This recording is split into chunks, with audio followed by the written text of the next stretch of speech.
Hello guys, welcome to Infinity Design. Today we are sharing with you people one of our recent projects that we completed. So we received a very rough hand sketch from a client, a very basic rough hand sketch from a client, and definitely the client requested to achieve a certain level of functionality from it.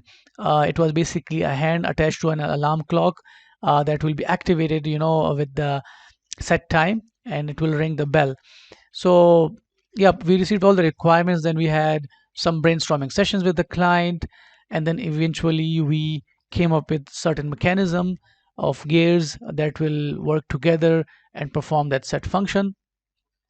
So after certain ideas, brainstorm idea, we went and we started using SolidWorks and developed an initial CAD model for the client.